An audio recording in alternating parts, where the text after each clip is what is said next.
Marxismus, der antikapitalistische Podcast von Linkswende.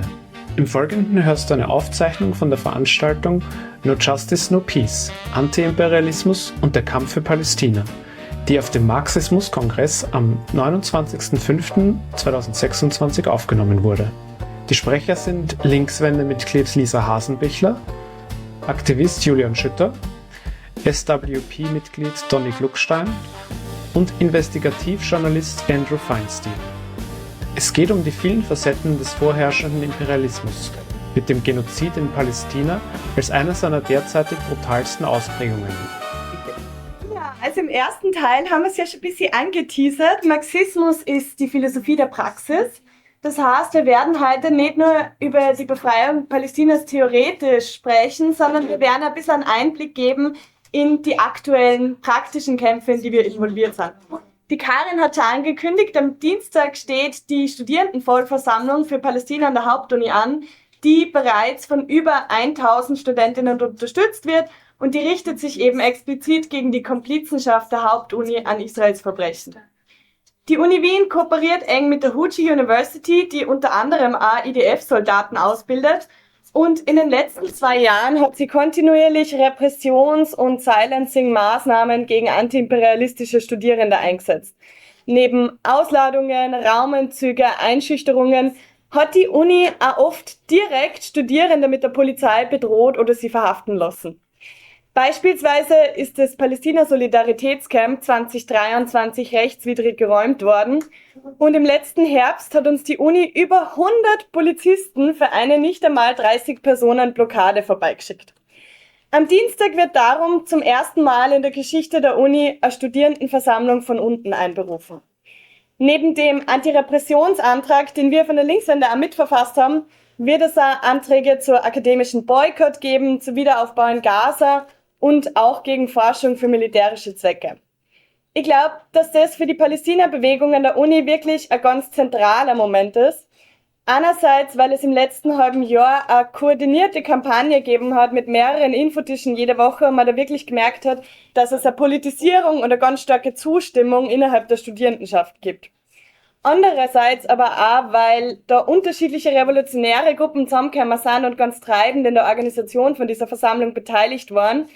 Und sie haben dadurch gezeigt, dass die Linke unabhängig der etablierten Institutionen beziehungsweise sogar gegen die ganzen Widerstände, die es da von den Repräsentanten der Studierendenschaft aus ÖH etc. gibt, so eine Bewegung von unten aufbauen kann.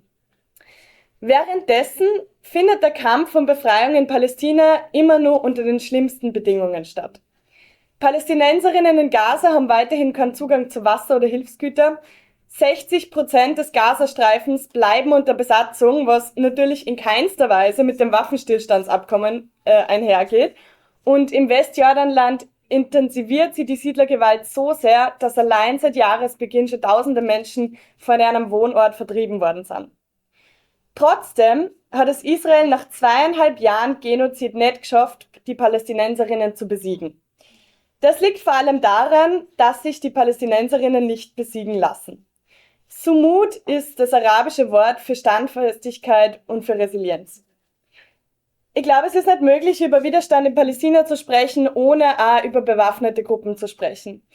Unabhängig davon, wie man zu dem Thema und den jeweiligen Organisationen steht, die paramilitärisch in Palästina agieren, also Hamas, PFLP, Islamischer Dschihad, muss man anerkennen, dass imperialistische Besatzungen unweigerlich bewaffnete Gruppierungen hervorbringen. Besonders, weil sie imperialistische Gewalt in einem bedeutend größeren Maß noch gegen Zivilistinnen richtet, in Form von Bomben oder durch künstlich erzeugten Hunger und Blockaden von Hilfsgütern, formiert sie eigentlich immer eine Form der militärischen Gegenwehr bzw. erhält die dann auch Zuspruch in der Bevölkerung. Das ist eine historische Konstante, die sie von der IRA über die FLN in Algerien und Vietcong bis in die heutige Zeit ziehen lässt. Völkerrechtlich ist es eigentlich auch ganz klar, dass ein Volk, das angegriffen wird, auf dem eigenen Boden das Recht hat, sich selbst militärisch zu verteidigen. Ganz im Unterschied eben zu dem, was von Israel immer als Legitimierung verwendet wird. Ein Selbstverteidigungsrecht auf fremdem Boden, das gibt's natürlich nicht. Also im Iran oder im Gazastreifen gibt es kein Selbstverteidigungsrecht für Israel. Welchen Ausdruck Widerstand bekommt, liegt halt auch stark daran, welche Formen des Widerstands überhaupt in einer aktiven Besatzung möglich sind. Meistens, muss man sagen, wird friedlicher Widerstand von den Besatzern nicht toleriert. In Gaza beispielsweise wurden 2018, 2019 über 200 PalästinenserInnen von Israel ermordet, die einfach nur an der Grenze für eine Rückkehr der Vertriebenen demonstrierten. Als Marxistinnen werden wir den realen Widerstand in Palästina sicher nicht verurteilen. Es gibt gute Gründe, warum sich Resistance momentan vor allem militärisch ausdrückt, aber wenn wir darüber sprechen, wie kann echte Befreiung von unten ausschauen, also von der Masse für die Masse, dann kommt der bewaffnete Kampf natürlich auch sehr schnell an seine Grenzen. Das fängt schon mal damit an, dass hierarchische Strukturen, die in militärischen Einheiten notwendig sind, einfach mit den demokratischen Ansprüchen meistens nicht sehr gut vereinbar sind. Und natürlich ist es auch fast nicht möglich, militärisch zu agieren, ohne sie wieder in die Einflusszone anderer imperialer Akteure zu begeben. Und außerdem kommt meistens auch noch dazu, dass sich über bewaffnete Strukturen dann oft wieder lokale Eliten herausbilden, die dann innenpolitisch stark unterdrückerisch sein können. Also was braucht es jetzt wirklich für eine Befreiung von unten? Wir haben vorher schon von Tony Cliff gehört. Der hat immer gesagt, der Weg zur Befreiung Palästinas führt durch Kairo, Damaskus, Beirut.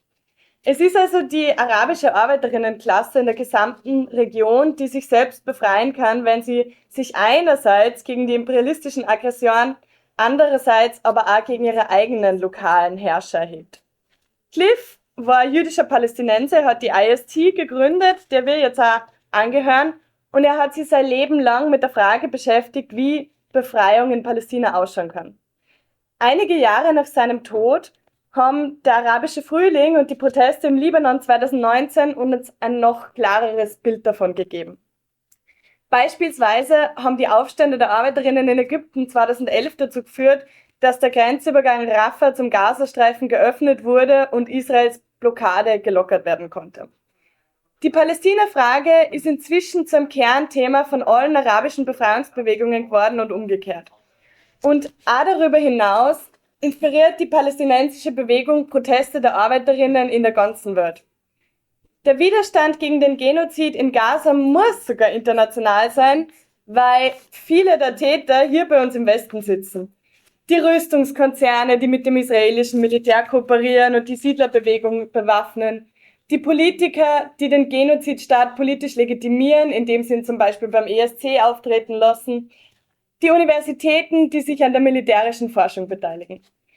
Die österreichische Regierung hat sich seit Beginn des Völkermordes nie klar dagegen positioniert. Im Gegenteil hat sie sich immer zu Israel bekannt. Sie ist mit extremer Härte gegen die Palästina-solidarische Bewegung vorgegangen und das oft auch rechtswidrig. Es ist unsere Aufgabe, dass wir hier den Riegel vorschieben und sagen, dass wir unsere Institutionen nicht damit durchkommen lassen, mit dieser Komplizenschaft oder sogar aktiven Involvierung in Völkermord. Der Generalstreik in Italien im letzten Jahr hat gezeigt, welchen Flächenbrand die Palästina-Frage auch hier in den westlichen Ländern entzünden kann. Dafür ist es aber auch notwendig, Links zu organisieren, am besten bei uns. Denn wenn wir es wirklich schaffen wollen, unsere Regierungen, unsere Konzerne so sehr unter Druck zu setzen, dass sie die Verbindungen zum Genozidstaat kappen, dann muss vor allem der Widerstand wachsen.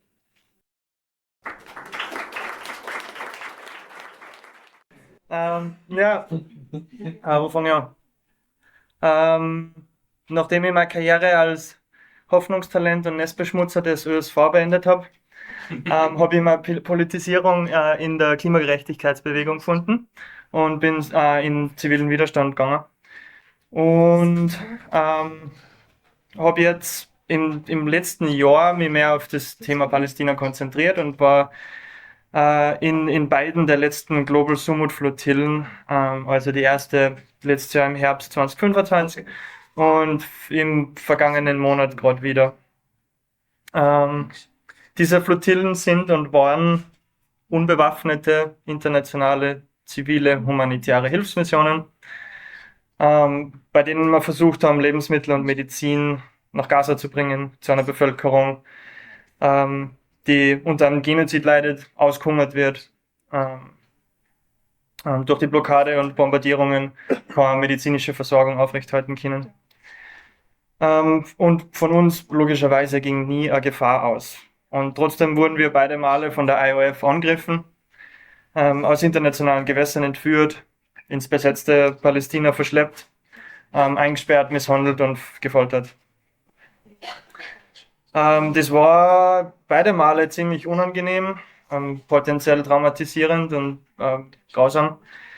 Und trotzdem haben wir gewusst, unsere Reisepässe schützen uns, in meinem Fall auch meine Hautfarbe.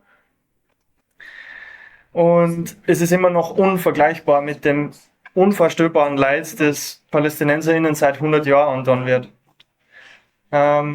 Angefangen während der britischen Besatzung nach dem Ersten Weltkrieg, über die Nakba, über ungerechte Teilungspläne, die dann erst wieder nicht von Israel eingehalten worden sind, vom sogenannten Israel.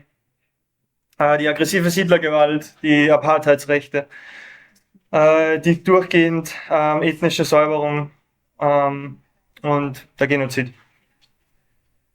Ja, ich war zweimal in einem dieser Gefängnisse, in dem gerade über 9000 PalästinenserInnen sitzen, der großer Teil davon ohne Anklage oder Verfahren auf unbestimmte Zeit. 400 davon Kinder. Und ich kann bezeugen, dass das Folterknäste sind. Prinzipiell habe ich das gemacht, weil ich irgendwas gegen diesen Genozid machen wollte. Also ich glaube, da braucht es gar nicht so viel Theorie oder Ideologie dahinter, um zu sehen, dass das schlecht ist. Aber währenddessen ist es für mich auch immer deutlicher geworden, dass Klimagerechtigkeit und dieser Antiimperialismus eigentlich auch derselbe Kampf sind, weil es dasselbe kapitalistische US-europäische Imperium ist, das das palästinensische Volk zu vertreiben versucht und auszulöschen versucht und das auch gleichzeitig unsere Lebensgrundlagen zerstört. Es sind dieselben Interessen derselben herrschenden Klasse, die sie dazu bewegen, das Land in Palästina zu stehlen. Und die ganze Region von dort aus militärisch zu terrorisieren, die auch immer mehr Energie und Rohstoffe verheizen muss, um aus diesen selben Interessen. Und es sind übrigens auch dieselben Interessen derselben herrschenden Klasse, die den Interessen der ArbeiterInnen diametral gegenüberstehen. Diese Interessen heißen maximale Kapitalvermehrung, Wachstumszwang und so weiter. Und diesen Interessen wird nachgegangen, indem sie Palästina zum realistischsten Übungsplatz und zentralen Drehpunkt des Militärindustriekomplexes machen, indem sie jede Klimaschutzmaßnahme verhindern und auch indem sie eure Löhne gering halten. Wer also für ein freies Palästina kämpft oder für Menschenrechte allgemein oder für den Erhalt unserer ökologischen Lebensgrundlagen oder gegen die Sozialkürzungen der Stadt Wien, kämpft denselben Kampf. Und um diesen Kampf effektiv führen zu können, glaube ich, dass wir uns den bewusst machen müssen und das auch agitieren müssen. Ja, und noch kurz vielleicht zur Komplizenschaft Österreichs in diesem Genozid. Wie wir gerade gehört haben, unsere Universitäten haben Partnerschaften mit zionistischen Universitäten, die IOF-Soldaten ausbilden. Österreich handelt sehr gern mit dem sogenannten Israel. Wir haben eine Firma, die die Motoren der Hälfte von Israels Drohnenflotte herstellt. Die Drohnen, die auch uns auf der Flotilla ständig begleitet, überwacht und auch angegriffen haben. Unsere PolitikerInnen geben diplomatische Rückendeckung für den Genozid. Wir haben eine kulturelle Verharmlosung des Genozids, zum Beispiel durch den Eurovision Song Contest. Und nicht zuletzt sind wir ganz gut darin, Repressionen gegen die Palästina-solidarische Bewegung in Österreich durchzuführen. Und das hat man bei unserer Rückkehr ganz gut gesehen, weil mir die Polizei gleich mal mit Polizeigewalt und einer Verhaftung empfangen hat, nachdem wir aus israelische Geiselhaft zurückgekommen sind, direkt. Der Vorwand, den sie dafür verwendet haben, war, dass ich From the River to the Sea gesagt habe. Ein Spruch, der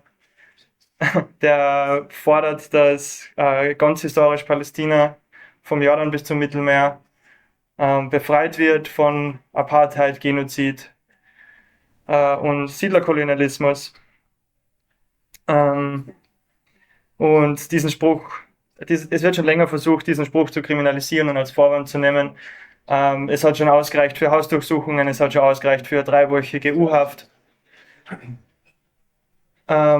Obwohl ständig Strafverfahren eröffnet werden, die meisten gar nicht zum Gerichtsverfahren kommen, weil es nicht haltbar sind. Und die wenigen, die zum Gerichtsverfahren gekommen sind bis jetzt immer im Freispruch geendet.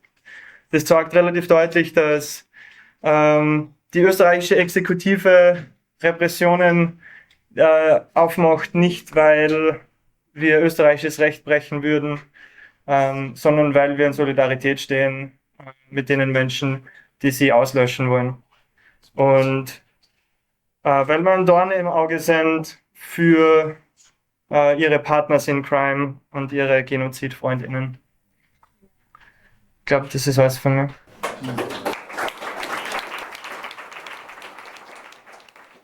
Okay, thank you. I'm going to start in 1914. History. In the middle of the First World War, the greatest imperial conflict until that time, Karl Liebknecht in Germany came up with a very famous slogan, the enemy is at home. And I think that's a useful slogan when we discuss Palestine today, because that slogan can mean two things. Number one, it means we could be active where we are. We take action where we are. We demonstrate, we boycott, we try to stop the flow of arms coming from our factories and so on. But at the same time, it also means, and as a comrade said there, that Palestine represents, that's probably the sharpest part of an entire world crisis. It's the sort of the shining light of a much bigger crisis, which in Britain we call the poly crisis. I don't know if you have the same word. And you can see it. So what happens in the Gulf of Hormuz doesn't stay in the Gulf of Hormuz. The prices go up here. NATO militarism. We've got to spend more on arms. That's a government policy, but it has an immediate consequences on housing, on education, on living standards. So there's no separation between what is happening there and what is happening here. Comrade referred to the climate crisis. The whole area of the Middle East, the reason why there's such entrenched imperialism and constant war is because of the oil. That's where it came from. That's why it's happening now. So that connection is still there. And as was said, it's part of capitalism.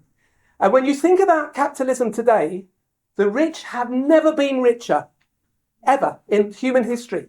The gap between the rich and the poor has never been wider in human history. But is it enough for them? No. They want to get still more richer and make us still more poorer. And the way that they do it is to distract us. Blame the immigrants. Blame the refugees. In our country, blame people on small boats trying to cross over to Britain.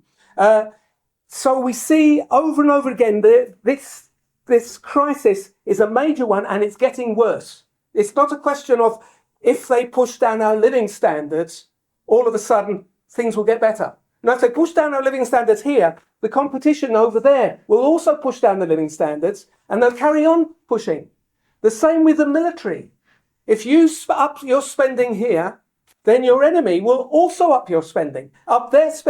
In other words, it doesn't give security, it doesn't do anything, and it doesn't actually help them solve their crisis. So it's a very, very deep crisis with Palestine at the very, very top of this. I want to move on to briefly talk about some of the sort of the politics, if you like, of the campaign. How can they win? How can they win in Palestine? Because while I think everybody here, I'm sure, offers absolutely unconditional support for the Palestine struggle, the question of how that Palestine struggle can succeed needs to be debated. There are some people, probably nobody in this room, there are some people who come out with a very crude Marxist answer, which is, it's the working class. You need unity of the Israeli working class, and the problem with the Israeli working class is they are settler colonialists. It is a class system in Israel, let's be clear about that. But actually, if you look at the opinion polls and the political voting, the more vicious, the more pro-Zion, pro-genocidal people are actually the poorer sections of the population in Israel. In other words, because they're colonial settlers, you can't expect anything from the Israeli working class for that struggle. Can you expect Arab nationalism in terms of looking to the regimes and, the Arab regimes? Are they going to come to the rescue? Look at what they've done. The Jordanian regime shoots down Iranian weapons as they're coming over towards Israel, but allows Israeli weapons to go over to Iran. And it's all around Saudi Arabia. All of them are criminal in that sense. They're absolutely complicit in what is happening. So it won't come from them. The Iranian ruling class is better on the rhetoric, but I think if it came to costing them anything, they really wouldn't. They wouldn't go much further. In other words, it is a class issue. It comes from below. And that means, and I think it was referred to earlier, the Arab Spring, the tensions that are in the Middle East are enormous between the top and the bottom. The fights that the Arab Spring represented is not over. The repression had stopped it for the moment, but the tensions, the crisis which we're experiencing is experienced in an even more intense way there. So that is part of and that's probably the major way that the Palestinians can ultimately win. But we have a role to play in that, because at the end of the day, when we look at the system of imperialism, and you look at the people who head it, Donald Trump, who are the other ones, Putin, Xi, and of course Netanyahu getting supplies from all the other ones, are they there because they are nicer people or because they're more intelligent? Or no, the power that they have comes from us, comes from the work that we do. Billions of us, there's a few thousand billionaires, but billions of us produce the wealth that they take and use against us. And you see it used in the most direct sense in Gaza, but you see it when the police are on the streets, when you talk about repression, you talk about those sorts of things in your own country. You can see that. And that tells you something, that we have power. They take our power, but we have power as a collective class. We have power to push back. And I want to go back to Karl Liebknecht and 1914 and the enemy is at home. So he said the enemy is at home, and he spent the next 4 years in jail. And Rosa Luxemburg, who was working with him, spent the next 4 years in jail. But in 1918, they were liberated. And they were liberated because their ideas and their arguments about anti-war, anti-imperialism, that the enemy is at home, led to, not entirely on its own, but it led to the German and Austrian Revolution, which overthrew the Kaiser and overthrew the Austrian Emperor. And that idea, they were in an incredibly difficult situation, but the potential for that mass action is there, and that is what we have to aim for. Now, we know that the German Revolution, the Austrian Revolution, didn't lead to socialism. It was stopped in its tracks by pushback, mainly from the Social Democrats, actually. And it's worth remembering that. In other words, when we talk about from below, it won't be through parliaments, it'll be from below, from people organising for themselves. That will liberate the Palestinians, and that will liberate all of us. It's a common struggle, and it's no accident, I'll finish on this, that the Palestinian movement is the biggest social movement in history.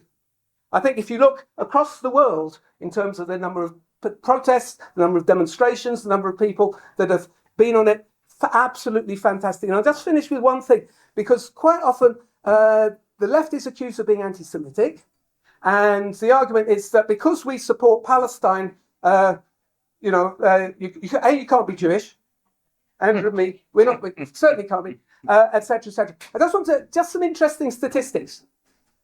In the United States, what we need to understand about Zionism is you don't need to be Jewish to be Zionist.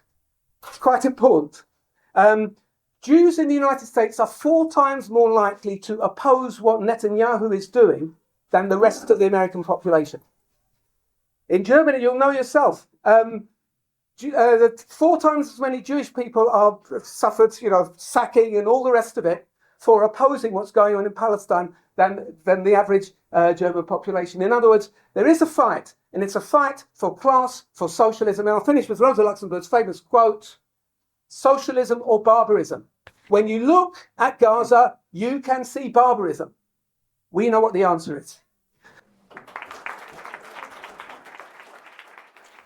Thank you very much. And first, may I thank all of the organizers of this amazing event and the Congress. I love the name of the Congress. It had to be explained to me, but once it was explained to me, it really resonated. And I think our Marxism Festival in London, which we're probably both speaking at in a few weeks, we've got to come up with a slightly snappier title than this Marxism Festival. It really is a pleasure to be here and to speak on a platform with all of you, and especially to pay respect to what you have done. And I know that on the flotillas, which I'm going to come back to, it's not about the people on the flotillas. And what happens to the people on the flotillas, as you were saying, is so minuscule by comparison to what happens to Palestinians every day. But the flotillas play an incredibly important role in raising the consciousness in what Francesca Albanese wonderfully calls the global minority, the global north, where it is only when our own suffer in any way that people think about suffering, awful as that is. But I think the flotillas play an incredibly important role in breaking that divide between our ability to simply look at what passes for news today and comprehend what is actually going on in the world. And as Donny was speaking, I was thinking, I feel as though my own life, unfortunately, has been at the apex of the 3 phenomena that so dominate the world today. Settler colonialism, which is what apartheid in South Africa was, what the roots of apartheid in Israel are. Imperialism and white supremacy. And we must never lose sight of the role of profoundly racist white supremacy in the world today. And we simply have to look at the parallel between how our media, how our politicians, how our institutions respond to what is happening to civilians in the Ukraine and to what is happening to civilians in Palestine, in Lebanon, in Iran, in the Sudan, and in the DRC. They have notions of people and non-people. And for them, the vast majority of human beings on this planet are non-people.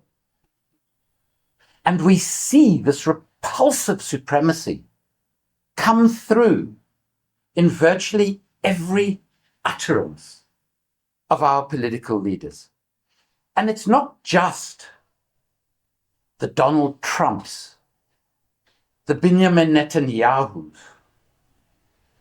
but even in Britain, Keir Starmer, who is my own member of parliament, during the election, in order to get himself elected, would start using racist tropes about Bangladeshis who came to Britain on boats. Now, I happen to be married to a Bangladeshi. She's never been anywhere near a boat. But this sort of dog whistle racism that is seen as a requirement to be a part of the political conversation today. And this is someone who leads what is supposed to be a Labour Party.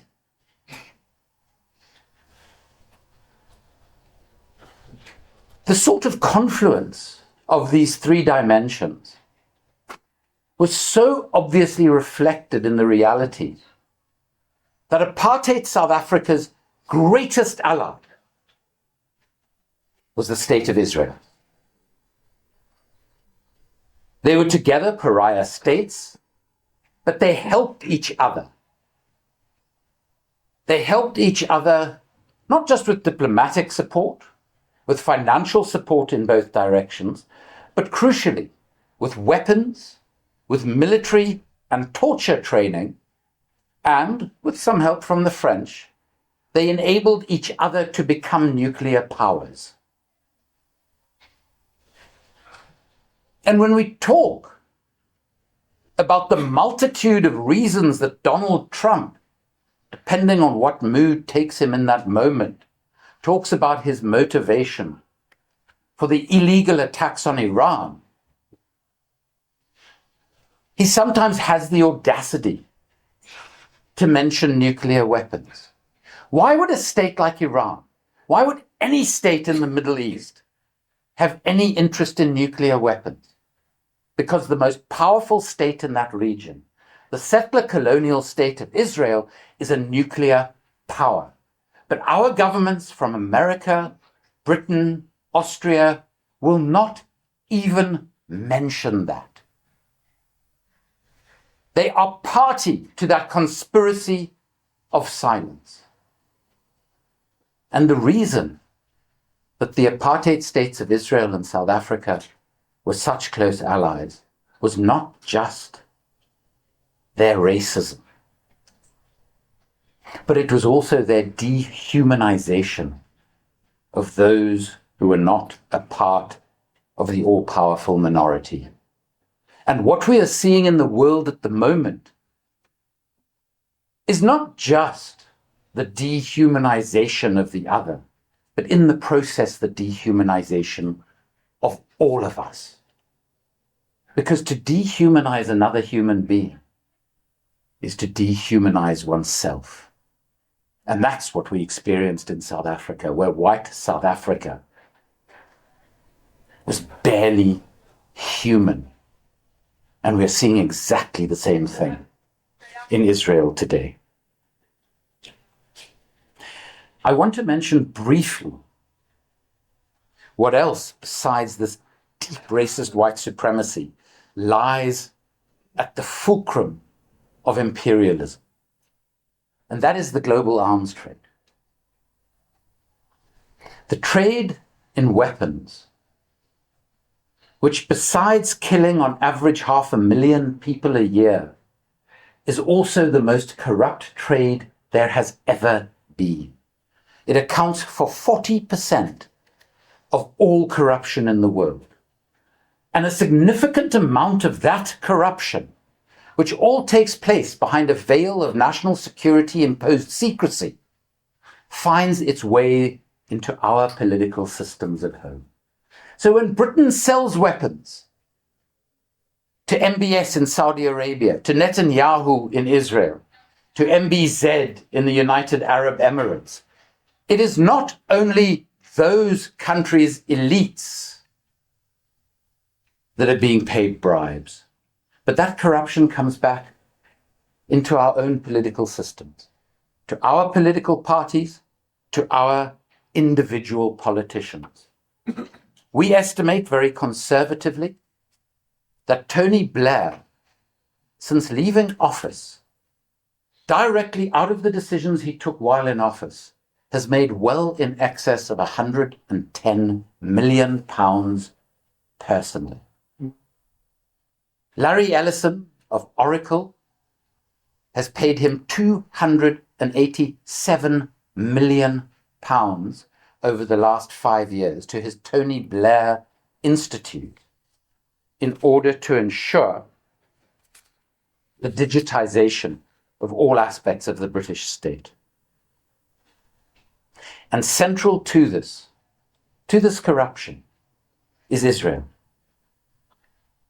And one of the reasons that Benjamin Netanyahu is so committed to endless war is because the moment the conflict stops, he will be in jail, not in The Hague where he belongs, but in his own country, where in addition to the corruption cases we know about, there are 13 arms deals with Germany from which he has benefited personally. And we should never forget, and I'm going to be as quick as possible, we should never forget the role that Israel plays in this trade. As Anthony Lowenstein in his brilliant book described, it plays the role of a laboratory where the Palestinian people are the laboratory rats on which weaponry that is illegal are tested. It plays the role of shop window for the weapons that all of our defense companies sell. And of course, the Israelis constantly have arms fairs in which they sell their battle-tested weapons to most of the world. And Austria, too, is a critical part of this. You all know about the role of Rotax. You don't need me to tell you about that. You all know about the sort of diplomatic and political cover that the Austrian government provides to Israel. And as Donny mentioned, this notion that any criticism of Israel was anti-Semitism. So let me end by asking the question, how do we resist at this horrific moment through which we are living? In an age in which war is peace, genocide is self-defense, a ceasefire means continued slaughter, and our politicians lie every time their lips move. It is a revolutionary act to tell the truth. And we have to continue to tell the truth about Gaza, about the West Bank, about Lebanon, about Sudan, about the DRC. We have to continue to inform and not allow people in our country to continue to deny what is happening in the rest of the world. And of course, we need to demand that our taxes are not used to provide Israel with weapons through our subsidies to our own defense companies here in Austria. And then boycott, divestment, and sanctions, which played such a crucial role in bringing an end to apartheid in South Africa. And every time we are told to support BDS is anti-Semitic is when we must support BDS ever louder and speak truth to their lie. And we must in every way possible resist this weaponization of anti-Semitism while being true to and proud of our anti-racism, our opposition, our disgust at racism of any sort. And if this feels difficult to you, if this feels impossible to you, remember what Nelson Mandela said when he was asked, how did you stay sane, let alone motivated through 27 years in jail? Very simply, he said, I trusted in our people and the people of the world, because anything is only impossible until it's done. Thanks. Nun ging die Veranstaltung zu einer Diskussionsrunde über, in der Leute aus dem Publikum Fragen und Aussagen eingebracht haben. Die Sprecher gehen nun abschließend auf einige der aufgebrachten Fragen ein. First of all, to say thank you for all of the contributions, which were really valuable, and the information about this political prisoner in Austria who I'd never heard of. And I think it's a truism and fairly obvious for all of us to state that struggle has to begin at home. I mean, we have to look to our own country first and the role that our country is playing in deepening the problems around us and in the world. The less I say about armed resistance, David, the better, given that I joined an organization that engaged in armed struggle when it was a banned and illegal organization. And even though I resigned from parliament in South Africa around a very corrupt arms deal, I never resigned from the ANC. But it does bring me to a very important point that I omitted to say earlier, and that is the crucial role of direct action in our struggles. Now, I have to be very careful as someone who lives in the United Kingdom as to what I say about a particular organization that I was involved in founding, because of the absurdity of the legal situation in Britain, where we have the prescription of an organization as a terrorist organization, which has been declared unlawful by the courts. But because the government is appealing that decision, the prescription remains in place, and people, average age 78 years old, continue to be arrested constantly by the police in Britain for holding up signs opposing genocide. Now, given my own member of parliament, it's obvious to me who the real terrorists are. And it certainly isn't people who are opposed to genocide. But I think direct action is incredibly important. You mentioned Leonardo. We're about to publish a book. In fact, about an hour ago, the book was sent to the printer, called Making a Killing: How the West Profits from Slaughter in Gaza and Yemen. Rotax, Leonardo, many other companies that you would have heard of feature very prominently in that. The purpose of the book is also to examine not just the organizations, institutions, government, but also the individuals complicit, and to attempt throughout the world to bring legal proceedings and other reparations and actions against those people. We could talk about the similarities and the differences between South Africa and Israel for days and days. I think I just want to make one point that I think was part of what you were saying that's incredibly important. The huge difference, of course, is that the apartheid economy in South Africa was totally dependent on the black workforce.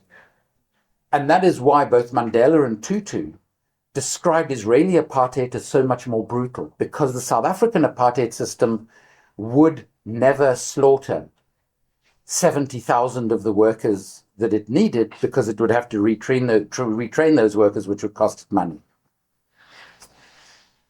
And related to that, you made the incredibly good point that even when the West was actively supporting the apartheid South African state, it denied that it was doing so. Whereas in today's world, our governments actively and proudly support Zionism in Israel. And it means we battle the commercial or mainstream media in a way that we didn't need to in the case of apartheid South Africa. And that makes speaking truth to the nonsense that power speaks so much more difficult for us. And it raises all sorts of strategic challenges for us. But I think we have to, as a consequence, call Zionism out for what it is. And where those of us, as Donny was saying, those of us who are Jewish but we're not allowed to be Jewish, have to speak incredibly strongly and loudly about why anti-Zionism is, if anything, more Jewish as an ideology than Zionism, and why so many of us, and growing numbers around the world, are so proud to be Jewish anti-Zionists. I think it's incredibly important at that point. But it also raises the question of, will BDS have the same impact in the case of Israel that it had in the case of apartheid South Africa? In the case of apartheid South Africa, what was incredibly important was that industrial strike action by black workers was central, combined with BDS. Here, I actually think that BDS can play an even greater role in bringing about the end of the state of Israel as it's currently constituted than was the case in apartheid South Africa. Thanks. Okay, thanks. I wanted to take up the question that was raised about fighting racism, fighting oppression, and the connection with exploitation. The two exist. They are not separate. They are two aspects of exactly the same capitalist system. And it's interesting to see the posters here that starts with fight capitalism, but then fight fascism, fight racism, fight transphobia, and then back to capitalism. They're not separate. You can't fight oppression unless you're fighting capitalism, and you will not defeat capitalism unless you're fighting oppression. Why? Because the working class, and Andrew talked about it, the working class is the group of people who have the power to stop them up there. The oppressed don't. I wish they did. If they did, we wouldn't have oppression. The working class has the power to do that, but it will never do that if it's divided by racism. If the workers are fighting each other rather than actually fighting the enemy, forget it. It's not going to happen. So you need to do both at the same time. And so Linkswende and Socialist Workers' Party that I'm from and all the rest of it, we do a lot of anti-fascist work. We do a lot of anti-racist work. But we also work in the trade unions. We fight over what we call bread and butter issues, economic things. It's essential. And when you're approaching people who are racist, the two things have to be done. In a collective, you have to denounce the racism. But when you have an individual argument and you can talk to somebody, you have to say, this is not in your interest as a working class person. Somebody talked about it, the anger, the frustration needs to be directed in the right direction. And this is, again, from history, but you could do more recent ones. The fascism was broken in Britain in what was called the Battle of Cable Street in 1936. 300,000, there was a Jewish community of 60,000. 300,000 people turned out to stop the fascists marching. But that wasn't the end of it. Because after that march, because they tried to come back, after that march, the Communist Party that was involved in Cable Street, stopping the fascists, defended fascists from eviction because they hadn't paid their rent, because they couldn't afford to pay their rent. And it was that actually broke the ones that were left. In other words, the fascism in Britain was defeated by mass action, but also by people who were being convinced that actually the way to stop the misery of your life is not picking on somebody with with a different coloured skin, or somebody who's got a different sexuality to you, all those sorts of things. We have to do two at the same time. Thanks.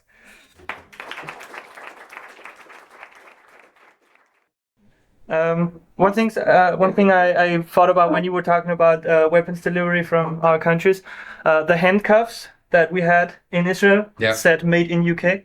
Yeah. Yeah. Yeah, it could be also Austria. Yeah. It could be Austria, yeah. And about oder ich wechsle wieder auf Deutsch. Zu dem Thema, dass die Flotilla weder so viel Aufmerksamkeit noch so viel Schutz gehabt hätte, wenn da keine weißen Menschen auf dem Boden sind, würde ich gerne einen Genossen zitieren, der das auch in einem Gespräch intern einmal erwähnt hat, wie wir darüber geredet haben, über die potenziellen Risiken, die mit der Mission kommen und ob wir nicht vielleicht auch militärisch oder tödlich angegriffen werden könnten. Und die Person ist aus Mexiko und sehr stolz darauf, aus dem globalen Süden zu kommen, und hat zu dem Thema gesagt, sie werden uns sicher nicht tödlich angreifen, weil da sind weiße Menschen an Bord. Zum ersten und zum letzten Mal. Danke dafür an die weißen Menschen.